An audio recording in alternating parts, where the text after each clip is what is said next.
Il-ħajja tal-Maġġur Morris G. Agius, ED, RMA. Il-Maġġur Morris Agius twilet 20 ta' Mejju tal-1921. Nistgħu ngħidu li hu għex fl-iktar perjodu drammatiku fl-istorja ta' pajjiżna, it-Tieni Gwerra Dinjija.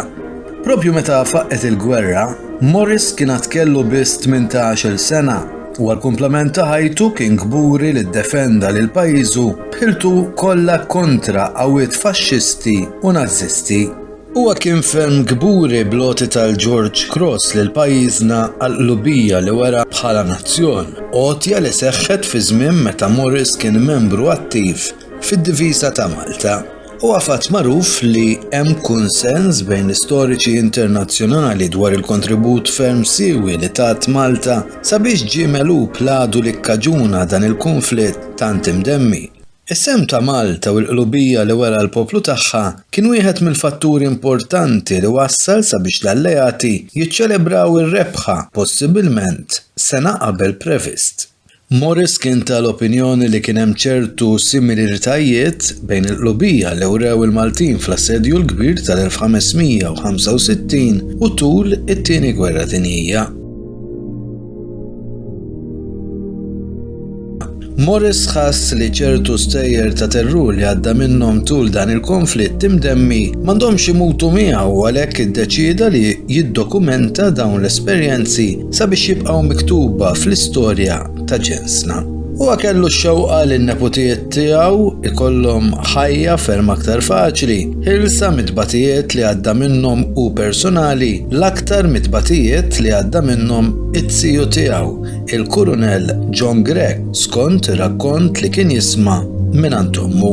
Il-Kurunell Gregg serva fl-Armata Brittanika tul l-Ewwel Gwerra Dinjija bejn l-1914 u l-1918. F'dik li baqgħet magħrufa bħala the Second Boer War. Huwa kien onorat bid-Distinguished Service Order. Morris kellu x-xewqa li jkun jaf iktar tarif u dettalji dwar l-esperjenzi li għadda minnhom il-Kurunell Gregg tul iż-żewġ gwerer, speċjalment ir-raġuni għaliex ġie mogħti l-unur tad-Distinguished Service Order.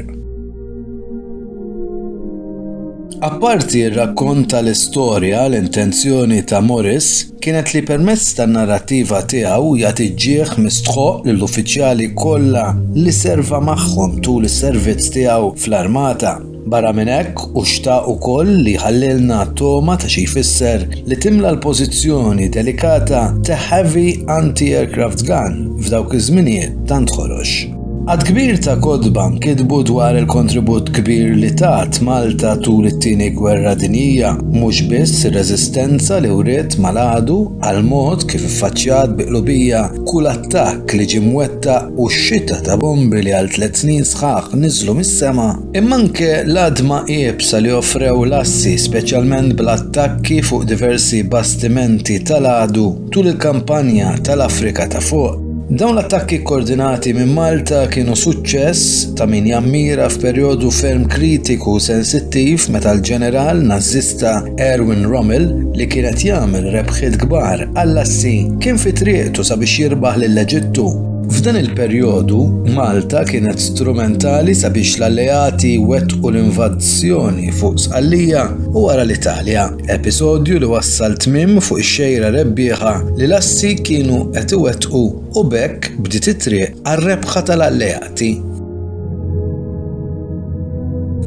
Tislima mistħoqqa trid tingħata lill-piloti kollha tal-RAF li b'mod qalbieni iddefendew lil Malta mill-ajru, lill-baħara u lill-membri kollha tar-Royal Navy għall provisti kollha li rnexxielhom iwasslu lejn Malta fosthom ikel, żjud, munizzjon u oħrajn minkejja l-ostilità kontinwa tal-għadu.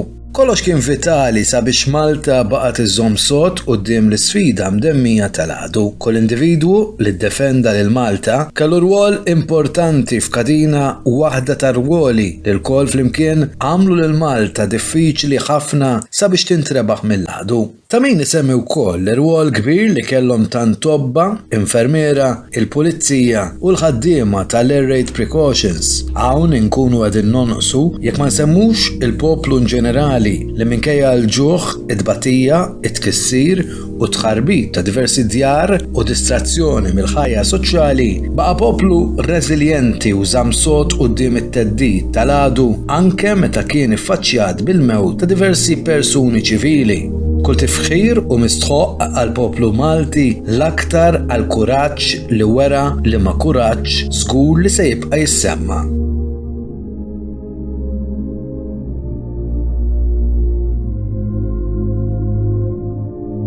Għal Morris li kbar ġieħu tifħir għandu jingħata lil grupp imdaqqas ta' baħħara, piloti u oħrajn li l-kol poġġew ħajjithom f'periklu li ma bħalu fl-iktar mument drammatiku perikolus tal-gwerra f'Malta sabiex jiżguraw li l-konvoj ta' Santa Marija jew aħjar kif kien imsemmi l-Operation Pedestal jasal Malta. Il-wasla tat-tanker Ohio fil-port il-kbir kien strumentali u vitali sabiex Malta ma ċċedix. Wara l-wasla ta' dan il-konvoj tant vitali, Malta u l-Maltin qatt ma ħarsu lura u Morris kellu l-unur li jiltaqa' personalment ma' wħud mill-baħħara tal-istess bastiment u dawarhom madwar il-gun position tiegħu f'Tarġa Gap. Id-dawra ta' dawn il-baħħara qalbiena madwar Malta inkludiet il-gun position ta' Morris għal fatt li din kien seta' kellha l-ikbar ħofra ta' bomba f'Malta. Però fir-realtà il-ħofra kienet tidher kbira għal fatt li l-bomba niżlet u laqtet ħamrija radba. Morris jirrakkonta li madwar 15 jew 3 ġimgħat wara din iż-żjara ra lilu nnifsu liebes beritta militari u daru lejn il-kamera fuq filmat li der fir-Roxy Cinema f'Birkirkara. Il-Coast Artillery propjament kellha tiffaċċja l-għadu f'okkażjoni waħda serja tul dan l-assedju, okkażjoni però li kienet serja u spettakkolari. Kmieni filgħodu fil-jum tas-26 ta' Lulju tal-1941, e-boats Taljani wettqu attakk fl-entratura tal-port il-kbir bilan li jqirdu bastimenti u konvoj li kien għadhom kemm tefgħu l-ankri fih. Membri ta' Royal Malta Artillery, RMA, iddefendew l-entratura tal-port il-kbir u l-mira perfetta tagħhom erdet il-part il-kbira tal-e-boats kif ukoll diversi torpedoes. Din id-difiża ġiet appoġġjata b'diversi light anti-aircraft guns u infantry machine guns ma tluħ ix-xemx sakemm l-RAF ġrew wara l-ftit e-boats li kien fadal sakemm inqerdu kollha. L-ebda oxra tal-għadu ma rnexxilha tidħol fil-port il-kbir. Madankollu però il-bridge tal-breakwater intlaqat bil-konsegwenza li l-istess bridge ikkrolla fil-baħar. Ir-Royal Malta Artillery kienet baqgħet tfakkar din l-okkażjoni ta' kull sena, però hawnhekk toħroġ mistoqsija kif jidħlu fl-istorja l-anti-aircraft gunners. Hekk imsejħa AA Gunners taw kontribut kbir għas-salvazzjoni ta' Malta mill-għadu. Però huwa fatt magħruf li l-kontribuzzjoni tagħhom mhix magħrufa kif baqgħu magħrufa ġustament il-fighter pilots, il-membri tas-submarini tal-Bofors LAA batteries kif ukoll il-membri tal-Coast Artillery. L-irwol tal-AA Gunners kien li jilbsu l-elmu tal-ħadid f'rashom filwaqt li jsibu posthom fuq l-armament tagħhom kull meta tinstema' s-sirena tal-air raid. F'mument kritiku bħal dan, kull min ma kellu sem militari kien obbligat li jsib il-ken f'diversi postijiet siguri li kien hemm l-aktar fix-xeltrijiet. Morris kellu żewġ ħutu oħra li kienu fl-armata.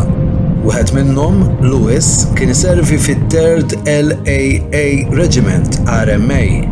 Kellhom ċavetta tad-darba t-tala li kellhom f'Taslima, peress li f'dak iż-żmien il-familja kienet tgħix ħadd-tard. F'xi okkażjoni jew tnejn kien ikun ferm tard sabiex jinġabru fid-dar tagħhom ġewwa ħadd-tard. Għalhekk kienu jqattaw il-lejl hemm flimkien ma' xi ħbieb li jkunu magħhom. Ma kienx hemm kutri u affarijiet oħra sabiex jinsattru mill-ksieħ tal-lejl. Għalhekk kienu jintelqu fuq saqqu u jorqdu bil-ħwejjeġ kif ikunu.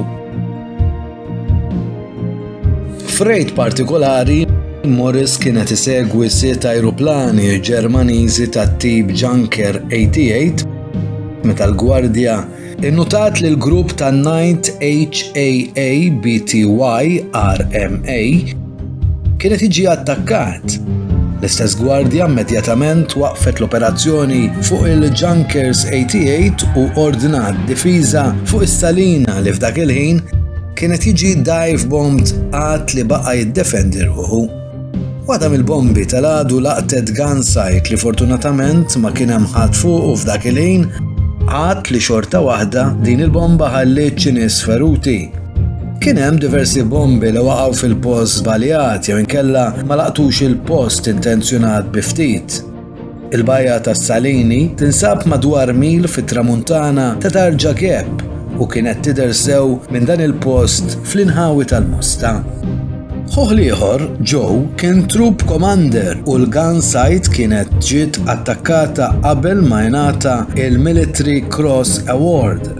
Persuna oħra fil-kariga ta' Gun Sergeant ħal Military Medal, fil-waqt li l-gunner ieħor ħa il-British Empire Medal.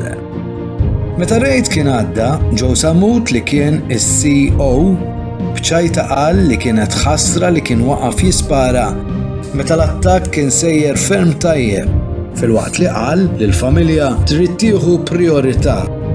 Suppost.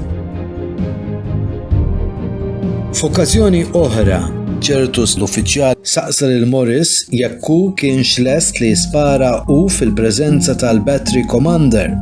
Sfortunatament, dan kien attakk ferm qawwi fuq taqali u l-ajruplani tal-għadu niżlu sa 100 pied fuq il-gun positions u reġgħu telqu. Għal Morris din kienet l-unika opportunità tul il-gwerra li juża u jħaddem din it-tip ta' arma. Però is-sitwazzjoni delikata kienet titlob deċiżjonijiet ferm maġla u nuqqas ta' esperjenza ċertus l-uffiċjal irriżultaw sabiex Morris baqa' ifriżat fuq l-arma u ma wettaq l-ebda intervent sakemm għadda l-attakk. Momenti wara, però indunaw li żewġ ajruplani tal-għadu setgħu iwettqu it-tieni attakk fuq Tarġa Gap. Wieħed miż-żewġ ajruplani tefa' diversi splussivi żgħar li però ma kkaġunaw l-ebda ħsara partikolari għax niżlu bejn l-officers mess u xi ħadz oħrajn li kien hemm.